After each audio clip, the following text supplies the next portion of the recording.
প্রিয় বন্ধুরা, আমি আরানা জাহান বলছি। বন্ধুরা, আজকে তোমাদের আপন মায়ের সাথে ছেলের রাতের একটি সত্য ঘটনা বলবো। শেষ পর্যন্ত শুনলে তোমাদের ওটা আর স্থির থাকবে না। আমার বয়স তখন 12 কিংবা 13 হবে। ফরিদপুর থেকে জালাল না হলেও 40 কিলোমিটার তো হবেই। জালালগড়ে বাবা কাজ করতেন কাপড়ের মিলে, ছোট মাসি ফরিদপুরে থাকতেন। এমনি ঝাড়খণ্ডে এখনকার মতো ভালো যাতায়াত ছিল না। সকাল আর দুপুর মিলিয়ে মোট 3টি বাস ছিল সারাদিনে। খুব বদমাইশ ছিলাম বলেই দাদা বোর্ডিং এ ভর্তি করে দেন। দাদা তখন বেসফ এর লেফটেন্যান্ট। বোর্ডিং এর ছুটিতে পালা করে আমাদের ছোট মাসির বাড়িতে ছুটি কাটাতে যেতে হতো। মা সরকারি চাকরি করতেন, তাই সময় সুযোগ হতো না দেখেই সুনুদির সাথেই আমাদের পাঠিয়ে দিতেন। পাহাড়ে ঘেরা জায়গাটা আমাদের খুব ভালো লাগতো। সুনন্দা মেসোর ছোট বোন, আমাদের থেকে বিশেষ বড় ছিল না, বছর 5 হবে। দেখতে যেমন মিষ্টি, গান তেমন গাইতে পারত। খেলে আনন্দে কেটে যেত আমাদের কৈশোর। মাসির নাম খুব আধুনিক ছিল, মার থেকে ছোট। মাসি 13 বছরের ছোট ছিলেন। রোমা নাম হলেও সবাই মাসিকে রমা করেই ডাকত। অনেক আদর করতেন আমাদের, আর চূড়ান্ত রান্না ছিল হাতের। তাই ফরিদপুরে আসলে ওনার হাতের লিচুর পুডিং, মোরব্বা, কই মাছের কালিয়া, আনারসের চাটনি খেয়ে মন ভরে যেত। যা বানাতেন মুখে স্বাদ লেগে থাকতো। মেসো ব্যবসায়ী ছিলেন। এরপর আমরা ব্যারাকপুরে চলে আসি। বাবার বদলি হয়। ছোটবেলার সোনালি দিনগুলো চোখে ভাসে। আমরা সুনন্দাকে কোনোদিন মাসি বলিনি, সুনুদি করেই ডাকতাম। বিহার থেকে ফিরে এসে সুনুদির সাথে বা বড় মাসির সাথে যোগাযোগ হারিয়ে গেছিল। চিঠি ছাড়া কোনো যোগাযোগ থাকতো না প্রায়। আর আমাদের বাড়িতে ফোন অনেক পরে এসেছিল। বাবার বদলির 4 বছর পরে মাও বদলি হয়ে চলে আসেন। আমাদের ব্যস্তময় জীবন চলতে থাকে। আস্তে আস্তে স্মৃতি ম্লান হতে থাকে। স্কুল শেষ করে, কলেজ শেষ করে, ইউনিভার্সিটি ছাড়িয়ে বেশ বড় হয়ে যায় গাছের মতো। মা বাবার বয়স হয়েছে, দুজনেই রিটায়ার করে দাদার আশ্রয় নিয়েছেন। দাদার 2 ছেলেমেয়ে। দাদা তার পরিবার, মা বাবাকে নিয়ে খুব খুশি। আমি ছোট বলে আমার উপর দায়িত্ব কম ছিল। বয়স 27, বিয়ে করলেই করা যায়, কিন্তু বিয়ের দিকে তেমন টান ছিল না। দাদা আম্বালা চলে যাওয়ার পর থেকেই আমি একটু বেশি বেপরোয়া হয়ে উঠলাম। ভালো ব্যাংকে উঁচু পোস্টে চাকরি করার সুবাদে পয়সার অভাব হতো না। বছরে 1-2 বার করে মা বাবা এসে থাকলেও দাদার বাচ্চাদের প্রতি তাদের টান থাকার কারণে আম্বালা ফিরে যেতেন। মা চাইতেন আমরা সবাই একসাথে থাকি, কিন্তু তা সম্ভব হতো না মোবাইল বা ফোনের দৌলতে। এখন কোনো দূরত্ব দূর ছিল না। মনীষাকে আমার ভালো লাগতো, কিন্তু বউ হিসাবে ওকে ভাবিনি। মাঝে মাঝেই আমার ফ্ল্যাটে চলে আসতো রবিবার। মনীষা সেরকমই মেয়ে ছিল, ইংরেজি স্কুলে পড়ার দৌলতে সব কিছুই রপ্ত করে নিয়েছিল। অল্প বয়সে মনীষা আমাকে বিয়ে করবে বা আমাকে ভালোবাসে এমন সম্পর্ক আমার আর ওর ছিল না। সোজা কোথায় একে অপরের পরিপূরক ছিলাম। আর অফিসে আমার সাবঅর্ডিনেট দিনগুলো খাপছাড়া কাটলেও বুঝতে পেরেছিলাম জীবনে ভোগের মানে কি। কিছুদিন পর জানতে পারলাম দাদা দিল্লিতেই থাকবে, আর সেখানে বাড়ি কিনছে। দাদার 2 ছেলে মেয়েকে সামলে বাড়ি কিনতে অনেক টাকার দরকার পড়ল। মা বাবা তাদের জমানো টাকা ঢেলে দিলেন। দাদার বাড়ির পিছনে পেল্লাই একখানা বাড়ি কিনে দাদা দিল্লিবাসী হয়ে গেলেন। আগে মতো শাসন না করলেও সপ্তাহে 1 বার ফোনে লেকচার শুনতে হতো। তারাও আমার বিয়ের জন্য উঠে পড়ে লাগলেন। আমার ব্যারাকপুরের ফ্ল্যাটে আমার সাজানো গোছানো সাম্রাজ্যে ঘন কুয়াশা ঢেকে গেল যখন খবর আসলো ব্যক্তিগত শত্রুতার জেরে মেসোর বন্ধুরা তাকে ঠকিয়ে পথে বসিয়ে দিয়েছেন। সব থেকে আশ্চর্যের বিষয়, মেসো এই সব কথা বাড়িতে জানানোর ইচ্ছা পর্যন্ত করেননি। সুনন্দাদির বিয়ে হয়েছে বিহারেই, কিন্তু তার শ্বশুর বাড়ির লোকেরা বিশেষ ভালো ছিলেন না, তাই তারা মেসমশাইকে সাহায্য করতে অস্বীকার করে। মেসোর অমন সুন্দর বাড়িখানা বিক্রি করেও ধার শোধ করা যায়নি। এমন অবস্থায় মেসো নিজেকে শেষ করে দেওয়ার পথ বেছে নেন। চারিদিকে ঋণের বোঝা আর পাওনাদারদের যন্ত্রণা নিয়ে ছোট মাসির জীবন এখন নরক প্রায়। তাদের একটি কন্যা সন্তান দীপ্তামিতা ক্লাস 10-এ পড়ে মাত্র। তাকে মেসো দুন স্কুলে ভর্তি করিয়েছিলেন অনেক পয়সা খরচা করে। এখন রোমা মাসি মাথায় হাত দিয়ে বসে পড়েছেন। বেশ খারাপ লাগলো একটা মানুষকে কাছে দেখা, এত ভালো লোক, কিন্তু ভাগ্যের কি পরিহাস। মা বাবার আদেশ আসলো দিল্লি থেকে। এরকম পরিস্থিতিতে আমার কাছে শুধু আদেশ আসে, তুই তো অনেক ইনকাম করিস, তুই মাসিকে নিজের কাছে রাখ। অত বড় ফ্ল্যাট কি করবি একা থেকে? তার চেয়ে মাসি রান্না বান্না করে দেবে, আর দীপা স্কুলের ছুটিতে আসবে থাকবে। মাসির আমরা ছাড়া কে আছে বল? মাসিকে একটা ভালো কাজ দেখে দে। মাসি তো পাস। মার আদেশে আমার সোনার লঙ্কা ছারখার হয়ে গেল। মনীষাকে জানালাম যে আমাদের মস্তির দিন শেষ। আর বন ধুরা যারা আসতো আমার ঘরে বেপরোয়া মস্তি করত, তাদের গার্লফ্রেন্ডদের নিয়ে তাদের আশা হতাশাতে পরিণত হলো। মাসির বয়স এমন কিছু বেশি ছিল না যে জীবন শেষ হয়ে গেছে, 40 শেষ করেছে সবে, কিন্তু এমন প্রৌঢ়া মহিলাকে ঘরে রাখা মানে নিজের সব প্রাইভেসিতে আমের আটি ফোনে মাসির কান্না হাতে পায়ে ধরা শুনে আমার বুক গলে গেল। মাসির দেনা শোধ করতে করতে আমার পুঁজি প্রায় শেষ হবে। এমন সময় মাসির মেয়ের স্কুল থেকে ফোনে আসলো, সামনের বছরে টিউশন ফি ভরতে হবে, অনেক টাকাই নেই করে খরচা হয়েছে, বাধ্য হয়েই সেভিংস এর কিছু কালো টাকা ভাঙিয়ে ড্রাফট করে পাঠিয়ে দিলাম। মাসির প্রতি ভালোবাসা থাকলেও এখন আমি আর ছোট নেই। দাদা বাবারাই সব ব্যবস্থা করে মাসির ঝাড়খণ্ডের জিনিসপত্র বিক্রি বাট্টা করিয়ে দিলেন। বোচকা বুচকি নিয়ে মাসি আমার ফ্ল্যাটে উঠলেন। আমার নরকীয় দিন শুরু হলো। মাসি কে বুঝতে দেওয়া সম্ভব নয় যে আমি একেবারেই খুশি নয়। কিছু কিছু বন্ধুরা লাল পানি খেতে আসত, তারাও এসে ফিরে যেতে লাগল। ছোটবেলায় মাসিকে যা দেখেছিলাম, এখন মাসির অনেক পরিবর্তন হয়েছিল। সুন্দর মুখখানা মায়া জড়ানো।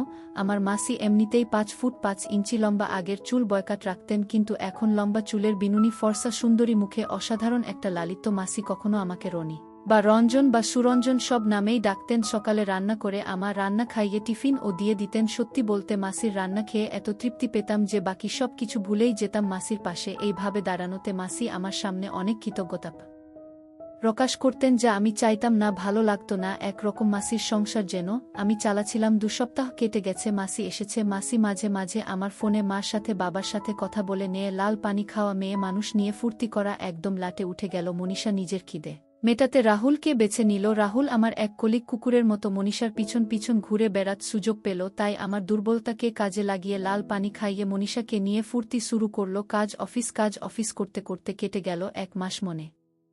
মনে ভাবলাম 9টার পর মাসি তো নিজের ঘরে নিজের মতো থাকে। টিভি দেখে বা বই পড়ে। যদি বন্ধুর বাহানায় নিয়ে আসি কাউকে ক্ষতি কি? আর মাসির ঘর দক্ষিণের বারান্দায়, আমি উত্তরে 2টো ঘর ছেড়ে থাকি। 2টো রান্নাঘর, 2টো বাচ্চাঘর, মাসির ঘর, মাসির বাথরুমের লাগোয়া। এইভাবে আর কতদিন চলবে? লাল পানি খেলেও যদি গন্ধ পায় হয় মাসি আমার অসুবিধা বুঝতে পারত নয়। মাসি বুঝলেও নিরুপায় ছিল। কাজের জন্য আমাকে পিডাপিডি করতে লাগলো। অনেক ভেবে দেখলাম মাসি কাজে গেলে আমার অন্তত একটু সুবিধে নিশ্চয়ই হবে, কিন্তু এমন এক বিধবাকে কোনো অফিসে পাঠাব, সবাই কেউ নেই ভেবে ঠক্কর মারবে। মহাচিন্তা শেষমেশ আমার ব্যাংকের জেমকে বলে মাসিকে আমার ব্যাংক এই মাসিকে স্টাফ হিসাবে ঢুকিয়ে দিলাম। শর্ত একটাই, অফিসে কাউকে বলা চলবে না যে আমি তার ভাগ্নে, কারণ আমি ব্যাংক ম্যানেজার। যদি সবাই জানতে পারে রোমা আমার মাসি, তাহলে আমার অনেক অসুবিধা। তাছাড়া মাসি একটা নর্মাল স্টাফ, আমি বস। যাই হোক, মাসি কাজে যোগ দেওয়াতে সত্যি স্বস্তির নিঃশ্বাস পড়ল। আমি অনেকটা ব্যক্তিগত জীবন ফিরে পেলাম। আসতে আসতে আরও 2 মাস কেটে গেল। সিগারেট ঘরেই খেতাম, আর ইদানিং লাল পানি খাওয়াটাও ঘরেই শুরু করলাম। যেহেতু আমার টাকায় মাসির বাচ্চার পড়াশোনা চলত, সেই জন্য মাসির হাব ভাব পাল্টে যেতে লাগলো। এত বিনা ভালো লাগতো না, এই যেন প্রভু ভৃত্যের মতো ব্যাপার স্যাপার। কেউ কাউকে কিছু না বললেও মাসির আর আমার সংযোগ এতটাই কমে গেল যে শুধু আমার প্রয়োজনের আর চাহিদার কথাটুকু হতো। এর জন্য আমার ব্যস্ততা কতটা দায়ী তা আমি জানতাম না। ছুটির দিন ঘরে থাকতেই ইচ্ছা করতো না। গাড়ি ছিল একদিন, তাই মাসিকে গাড়ির সদ উপযোগ করার খাতিরে বললাম, এখানে গাড়ি চালানো শিখে নাও, আমার বাজারের জন্য অপেক্ষা করতে হবে না। মাসি মাথা নিচু করে বলল, কাল খোঁজ নেব। আমি বিরক্ত হয়ে বললাম, আরে খোঁজ নিতে হবে কেন? বিশুদা রয়েছে তো, সব শিখিয়ে পড়িয়ে দেবে।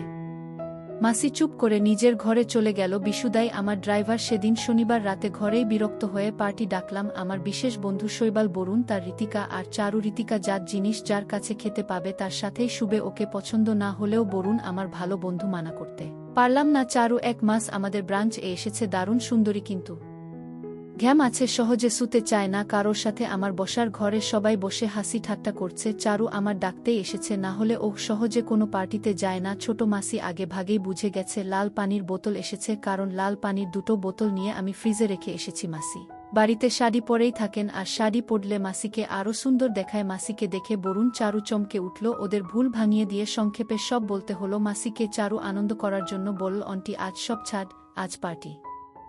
মাসি মৃদু হেসে ঘর থেকে বেরিয়ে গেলেন। আমায় আর চোখে ডেকে বললেন, তোমার জন্য একটু পাকোড়া বানিয়ে দিই? আমি বললাম, বাহ, তাহলে তো ভালোই হয়। তোমার চেঁচামেচিতে বিরক্ত লাগলে তুমি তোমার ঘরে চলে যেতে পারো। মাসি বলল, না, আমার অসুবিধা নেই, তোমাদের যা ইচ্ছে কর। রাতে কি রান্না করব কিছু? আমার মনে মনে আনন্দ হলো, এই তোমার কি রাতে কেউ কিছু খাবে? আমার মাসি কিন্তু চরম রান্না করতে পারে। ঋতিকা আর বরুণ বাড়ি চলে যাবে। বরুণ অনেক জোর খাটানোর পর ও খেতে সম্মতি জানালো না। চারু বলল, ননভেজ যা খুশি চলবে। মাসি আমার আর চারুর জন্য রান্না করো, চিকেন আচারি আর পরোটা আর রায়তা, হ্যান পাকোড়া তাড়াতাড়ি দিয়ে যাও। মাসি সম্মতি জানানোর মতো ঘাড় নেড়ে রান্নাঘরে চলে গেল। আমরা লাল পানি খাওয়া চালু করলাম। বরুণ চারু দুজনেই সিগারেট খায়। মাসি অনুমতি নিয়ে ঢুকলেও আমার হাতে সিগারেট জ্বলছিল। আমার শাহ হয়নি বললেও ভুল হবে। বরুণ আর ঋতিকা যাবার জন্য বায়না শুরু করে দিল। পাকোড়ার প্রশংসা কে কি করেছিল সত্যি বলতে আমার মনে নেই। শেষমেশ বরুণ আর ঋতিকা কাজ করার জন্য বেরিয়ে গেল। বুঝতে আমার অসুবিধা হলো না। এবার আমি আর চারু দারুণ জম্পেশ জিনিস। আমি গল্প গাছা শুরু করলাম। চারু খোলা মেলা, কিন্তু লোক বুঝে চলে। আমার হাই পোস্ট তাই আমাকে সমীহ করলেও ওর মনে কি আছে বোঝা শক্ত, তাই সাধারণভাবেই শুরু হলো কথাবার্তা। চারু কথা বলতে বলতে জানানো যে সে ব্যাঙ্গালোরে থেকে কলকাতায় এসেছে, শুধু বদলি নিয়েই নয়, তার বাবাও এসেছে বদলি হয়ে, এছাড়া পড়াশোনা ব্যাঙ্গালোরেই করেছে। আমি বিয়ের কথা জিজ্ঞাসা করতেই কুক দিয়ে গেল চারু, আর বিয়ে? এখনো এনজয় কিছু করলাম না জীবনে। গাইস আর হিপক্রাট আমারই লাইনের মনে হলো চারুকে। লাল পানি খেতে খেতে ভালো করে দেখছিলাম, সুন্দরী তো বটেই। আচ্ছা, এই বোতলটাকে শেষ করবে? তুমি তোমার মাসিকে ডাকছ না কেন এখানে? আমি বুঝলাম চারুর লাল পানি খেয়ে ভালি সা হয়েছে, মাসিকে এখানে ডাকলে অপ্রস্তুতেই পড়তে হবে, কিন্তু মনের শয়তানি বুদ্ধি জাগল, যদি মাসিকে এখানে বসাই তাহলে মাসি মা বা বাবাকে আমার জীবন যাত্রা নিয়ে কিছুই বলতে পারবে না। আর কোনোভাবে যদি চারু বা অন্য কাউকে এনে সেবা দিতে পারি তাহলে মাসির মুখ বন্ধ হয়ে যাবে। চারুকে উস্কে দিয়ে বললাম, আমি ডাকলে মাসি লজ্জায় নাও আসতে পারে, তার চেয়ে তুমি জোর করে ধরে নিয়ে এসক বলে চারু উঠে মাসির ঘরের দিকে গেল। রান্না শেষ করে মাসি নিজের ঘরে বসে আছে টিভি নিয়ে। চারুর হাঁটা লক্ষ্য করলাম, একটু টাল খাচ্ছিল পিছন দেখবার মতো। আমার মনে মনে একটু অপরাধ বোধ জাগছিল। ঘরে পার্টি করা ঠিক হলো না বোধহয়। একটা সিগারেট নিয়ে ধরিয়ে পেকটা শেষ করতেই আমার চোখ চানা বড়া হয়ে গেল। চারু এক প্রকার টেনেই মাসিকে জোর করে নিয়ে এসেছে। ভীষণ বেমানান লাগছিল মাসিকে এই পরিবেশে। চারু হাত ধরে মাসিকে সোফাতে বসিয়ে বলল, আমরা খাচ্ছি, আপনাকেও খেতে হবে, কোনো আপত্তি শুনছি না। মাসি সমানে না বললেও করুণ চোখে আমার দিকে আর চোখে তাকালো। আমি সার ঘুরে বলে ফেললাম, আগে খেয়েছ মাসি? মাসি মাথা নেড়ে বলল, এক দুবার তোমার মেসো খাইয়েছিল। চারু সাথে সাথে তালি মেরে বলল, সাব্বাস। মাসিকে একটা খানা জাহ বড় পাটিয়ালা পেক দিয়ে বলল, চিয়ার্স। চারু কথাবার্তায় কোনো মার্জিত বোধ প্রকাশ করে না। মাসি জড়তা নিয়ে লাল পানি খেতে থাকলেও আস্তে আস্তে পুরো পেকটাই শেষ করে ফেল। আমার বেশ কৌতুক লাগলো, মনের শয়তানটা জেগে উঠল। দেখি না যদি মাসিকে লাল পানি খাইয়ে অপদস্থ করা যায়। আর এতদিন থেকে আমার উপর মাসির কি মনোভাব গজিয়েছে। আমি চারুকে মাসির অলক্ষ্যে জিজ্ঞাসা করলাম আমার প্ল্যান সম্পর্কে। ওর অভিমত। চারু সানন্দে রাজি হয়ে গেল। চারু রাত আমার বাড়িতেই কাটাবে, কিন্তু সেবা নেবে না। আগে ভাগেই জানিয়ে দিল। আমি দমে গেলাম একটু। চারুর কথা শুনে লাল পানি খেয়ে ফুর্তি না করলে হয়? মাসি বসেছিল তবে সংযত হয়ে, আর একটু সার হালকা আমেজ মাসিকে খোলামেলা করে দিল। ক্ষণিকেই বাচ্চাঘর থেকে ফিরে এসে চারু আর আমি আমাদের প্ল্যান মতো মাসিকে আমাদের মজার খোরাক বানাবো ভাবলাম। চারুকে বাইরে থেকে দেখে বোঝা যাচ্ছিল না চারু এমন দুষ্টু বুদ্ধি মাথায় রাখে, আর চারু যে গভীর জলের মাছ। বুঝতে অসুবিধা হলো না আমার। চারু মাসির গায়ের কাছে বসে মাসিকে বলল, তুমি এত চুপচাপ কেন? আমরা কি তোমার আপন নয়? আমরা 3 পেগ খেয়ে নিলাম আর তুমি 1 পেগ ধরেই বসে আছো। মাসি মৃদু হেসে বলল, আমার তোমাদের মতো অভ্যাস নেই, আর এখন আর এসব কি মানায়? চারু না করে বলল, না ওসব চলবে না, এই পেগটা খেতেই হবে বলে আরেকটা জাম্বো পাতিয়ালা পেগ মাসির হাতে ধরিয়ে দিল। মাসি না করলেও গল্পের ছলে এদিক ওদিক করে পুরোটাই খেয়ে ফেল। সার ঘোরে এবার বাড়তে থাকলো। মাসির খিলখিলিয়ে হাসি আর আলু থালু হয়ে পড়ে সোফাতে বসে থাকা দেখে চারু আর আমি মস্তি নিতে থাকলাম। চারু প্রশ্ন করল, আচ্ছা রমা মাসি, রঞ্জু কেমন ছেলে? মাসি চারুর মুখে হাত রেখে বলল, ওহ ভগবান, একরকম আমার মালিক। আমি জানি না। এমন ভাব করে বললাম, কেন মাসি এমন কথা বলছ? তুমি জানো না চারু, রঞ্জু আমায় নতুন জীবন দিয়েছে। ওর ঋণের বোঝায় আমি ডুবে আছি, আর জানি না কোনোদিন ঋণ শোধ করতে পারবো কিনা। চারু বলল, আচ্ছা ও যে লাল পানি খাচ্ছে, সিগারেট খাচ্ছে? মাসি ওই কথা উড়িয়ে দিয়ে বলল, এখনকার ছেলে মেয়েরা একটু আধটু খায়, ওহ একা থাকে বেচারা, কি বা করবে। মাসির কথা শুনে ভালো লাগলো। চুপচাপ গিয়ে হান্ডি ক্যাম চালিয়ে দিলাম। চারু আর মাসিকে বুঝতে দিলাম না টিভির উপর আমি হান্ডি ক্যাম রাখি তোয়ালে চাপা দিয়ে। মাসির সংকোচ কাটাতে ঘর থেকে সিগারেট বেরিয়ে গেলাম। চারু এবার শালীনতার মাত্র ছাড়িয়ে ফেল। তুমি আসতে ওর কত অসুবিধা, ওর মেয়ে বন্ধুরা এখানে আসতেই পারে না।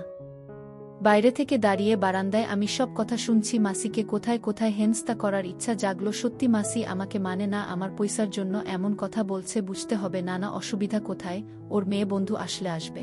এখন ওর বিয়ে করার কথা আমার জন্যই না, ওর কত কষ্ট আমার জীবনে আর কি বা আছে।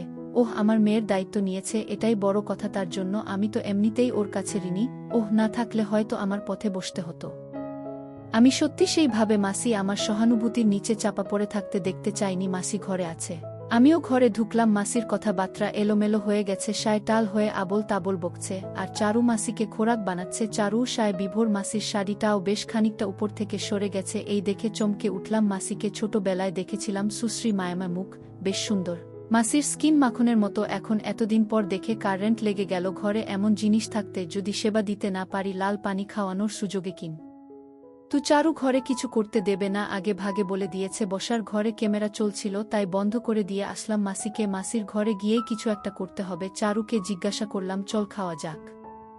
চারু রাজি হয়ে গেল। মাসিকে বললাম খাবার বাড়তে। মাসির লাল পানি খাওয়ার অভ্যাস নেই। টলতে টলতে রান্নাঘরে গিয়ে খাবার বেড়ে নিয়ে আসলো। চারু সাহায্য করল। মাসি সায় এতটাই মাতাল হয়ে গেছে, কি বকছে খেয়াল নেই। চারু টাল হয়ে মাঝে মাঝেই আমার উপর ঢলে পড়ছে, আমি জেনে শুনেই লাল পানি কম খেয়েছি। মাসির হাতের রান্না খেয়ে চারু আনন্দে গলে পড়ল। কি সুন্দর রান্না! এই সব চলতে লাগলো। খাবার টেবিলে রান্না খেতে হলো না। মাসিকে 2-4 গ্রাস মুখে দিয়ে হাত ধুয়ে নিল। আমি খাওয়া সেরে মাসিকে জিজ্ঞাসা করলাম, খেলে না যে? মাসি বলল তার শাহ হয়েছে, খাবার ইচ্ছা নেই। চারুকে ইশারায় বাইরে বারান্দায় আসতে বললাম। চারু চালাক শাহ হলেও তালের ছন্দ হারায়নি। মাসিকে খাবার টেবিল পরিষ্কার করতে বললেও মাসি শায় কি করছিল মাসি নিজেই জানে না। আমি চারুকে জিজ্ঞাসা করলাম সোজাসুজি, চারু চল এনজয় করা যাক। চারু আবার বেঁকে বসল, বলল আমরা আগে একে অপরকে চিনি, তারপর এখনই ইন্টারকোর্স নয়। আমি বললাম তাহলে মাসিকে শেপ দেওয়ার সুযোগ করে দাও। চারু একটু অবাক হয়ে বলল, ঠারকি সালা। আমি বললাম, আরে লাল পানি খেয়ে একটু আকটু না হলে হয় না? চারু বলল, তোমার মাসিকে যা লাল পানি খাইয়েছি আর 30 মিনিটে এমনি বেঘরে ঘুমিয়ে পড়বে। তারপর আমার এই ব্যাপারটা মনপুত্ত হল না। আমি বললাম, ঘুমিয়ে কাজ করার মজা থাকবে না? তার চেয়ে মাসিকে জাগিয়ে রেখে করার উপায় নেই? চারু খানিকটা চিন্তা করে বলল, একটু ভাবতে দাও। আচ্ছা, তোমার মাসির দুর্বলতা কি? আমি বললাম, দীপা মাসির মেয়ে, সে তো দুন স্কুলে পড়ে। আচ্ছা, যদি মাসির লাল পানি খাওয়ার গল্প তোমার বাড়ির লোক জানে, তাহলে কিছু তোমার সুবিধা হবে কি? আমি চমকে উঠলাম। আমি একটু আগেই ক্যামেরা বন্ধ করে রেখে এসেছি। বাধ্য হয়েই চারুকে বললাম, আমি এমনি খেয়ালে ক্যামেরা করেছি মাসির লাল পানি খাওয়া। চারু আমার কাঁধে ঘুষি মেরে বলল, সাবাস, তুমি শুধু গান্ডু নয়, 1 নাম্বারের জিনিস। চারুর মুখ থেকে এমন কথা শুনে আনন্দ হলো। লাল পানি একদম লাইনের। এই সময় ঝনঝন করে মাসির হাত থেকে দামি ডিনার সেট পড়ে ভেঙে গেল। ওটা মার দেওয়া, মা ভালোবেসে দিয়েছিল। ভীষণ রাগ হলো। মাসি ঘাবড়ে গিয়ে তার পরিষ্কার করতে গিয়ে হাত কেটে ফেল। কাছে ছুটে ভিতরে গিয়ে দেখি মাসি পরিষ্কার করে দিয়েছে। জায়গাটা হাতে একটুখানি কেটেছে, বিশেষ কিছু না। চরম রাগ হলো। খানিকটা দাবাড়ি দিয়ে বললাম, মার এত সুন্দর জিনিসটা নষ্ট করলে? মাসি নাবালকের মতো বলে বসল, কি করব, পড়ে গেল যে। আমি খিচিয়ে উঠলাম, পড়ে গেল এমনি? তুমি পানি খেয়ে নিজেকে ঠিক রাখতে পারো না? মাসি জবাব দেয় না, মাথা নিচু করে থাকে। চারু আমাকে চোখের ইশারায় খেলা শুরু করতে বলল। আমি রাগ করতে পারি না, তবুও বেশ হাঁকিয়ে বললাম, তুমি পানি খেয়েছ আমাদের সাথে বসে? তুমি যেন কেউ জানলে কি হবে? হাত ধরে আলতো টেনে ঘরে নিয়ে এসে সোজা ঠেফ চালিয়ে দিলাম। ক্যামেরার জ্যাক লাগানোই থাকে চালাতে। মাসির পানি খাওয়ার সিন ঠেফতে ভেসে উঠল। প্রচণ্ড সাথে থাকায় বুঝতে পারল না কিভাবে রিয়াক্ট করবে। চারু আমার সাথে তাল মেলালো। তোমাকে কি কচি বছর মতো কথায় কথায় শাস্তি দিতে হবে? আমি আজই মাকে বলছি তোমার কীর্তির কথা। একদিন তোমাকে পরীক্ষা করলাম আর তুমি খেয়ে নিলে। আমি বললে তুমি সব কিছু করবে? মাসির চোখে জল চলে আসলো। পাঠাব এই ভিডিও মার কাছে? কি বলবে তারা? মাসি নির্যাতিতার মতো শাড়ির আঁচল কোমরের খুঁটে গুজে আমার পা জড়িয়ে ধরে বলল, রঞ্জু, ভুল হয়ে গেছে। আমি বললাম, ভুল আর কত করবে মাসি? তার চেয়ে আমি দীপাকে টাকা পাঠানো বন্ধ করে দিই। তোমায় ধার শোধ করে আমার কাছে এনে রাখলাম, তোমায় চাকরি করে দিলাম। মাসি আবার উঠে হাত জোর করে বলল, দোহাই বাবা, তুমি যা বলবে আমি করব। চাকর হয়ে থাকব, তুমি আমার মেয়েকে পড়াও। আমি নরম হয়ে বললাম, শুনতে পারি, কিন্তু আমি যা বলব শুনতে হবে। আর যেভাবে বলব চলতে হবে। একটু আগেই না তুমি বললে আমি নাকি তোমার কাছে ভগবান? মাথা নেড়ে বাচ্চার মতো বলে উঠল, হ্যান, শুনব যা বলবে। পা টিপে দেব, মালিশ করে দেব, যা বলবে শুনব। সায় মাসির খেয়ালি নেই মাসি কি বলছে। আমি বললাম, ঠিক আছে, ডিনার সেট ভাঙ্গার জন্য ঘরের কোণে নীল ডাউন হয়ে দাঁড়াও। পানি খাওয়ার শাস্তি পড়ে হবে। মাসি তাড়াতাড়ি করে ঘরের কোণে নীল ডাউন হয়ে বসে পড়ল, কিন্তু শাড়ি পরে নীল ডাউন হওয়া যায় না। তাই বারবার মাসি তাল সামলাতে না পেরে দেয়ালে ঠেস খাচ্ছিল। মাসিকে আরেকটু হেনস্থা করার জন্য বললাম, শাড়ি পরে নীল ডাউন হয় না। চারু এতক্ষণ রসিয়ে মজা নিচ্ছিল। এবার চারু হঠাৎ করে মাসি কাছে গিয়ে চাপড় মেরে বলল, তা কি নীল ডাউন? আমি অবাক হয়ে গেলাম। আরও অবাক হলাম যখন চারু মাসির চুলের খোপা ধরে টেনে বলল, এতক্ষণ কিছু বলছি না বলে? নীল ডাউন যেভাবে বাচ্চারা হয় সেইভাবে। নামা শাড়ি। আমার নাগরকেই পেয়েছিস লুটে খাবার জন্য? আমি অপলক চারুর দিকে তাকিয়ে ভাবলাম, একই স্বপ্ন দেখছি। কাঁপতে কাঁপতে শাড়ি নামিয়ে ফেল। মাসি আমার দিকে তাকিয়ে মলিন সুরে বলল, এবার ঠিক আছে রঞ্জু। আমি কাছে এসে একটু সাহস নিয়েই বললাম, চারু যা বলবে তাতেই আমি রাজি। চারু আমাকে সরিয়ে দিয়ে বলল, কি হয়েছে? কিছু হয়নি। চারু সাহসের মাত্র ছাড়িয়ে বলল, লাখ লাখ টাকা দিয়েছে আমার বর, তুই কি আমার বরের মাথায় বসে খাবি হারামজাদি? মাসি পানি খেয়ে ভুল করেছে, সেটা ভালোই বুঝতে পেরেছে।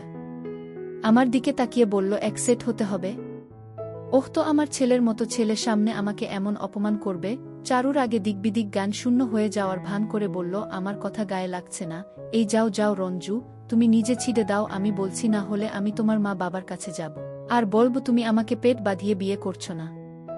আমিও অভিনয় করার মতো মাসির কাছে গিয়ে বললাম, মাসি ওহ যা বলছে তাই কর, না হলে আমাদের সবার বিপদ। চারুর এমন দুঃসাহসিক কাজ আমায় শুধু অবাক করল না, অদ্ভুত পরিস্থিতিতে এনে দাঁড় করল। যা করছি তার পরিণাম কি হতে পারে আমার জানা নেই। যদি মাসি বিদ্রোহ করে বসে আর লোক জানা জানি হয় তাহলে আমার মরা ছাড়া কোনো উপায় থাকবে না। পানি খেয়ে কি থেকে কি হয়ে যাবে আমার ভাবনা চিন্তায় ছেদ পড়ল। চারু আরও আগ্রাসী মন ভাব নিয়ে মাসির উপর ঝাঁপিয়ে পড়ল। এখন রঞ্জু যা চাইবে তাই করবে। ঘুরে দাঁড়া আমাদের দিকে। মাসি মনে মনে কি ভাবছিল জানি না, মুখ নিচু করে দাঁড়িয়ে রইল। এই অবস্থাটাই আমাদের কাছে আদর্শ অবস্থা।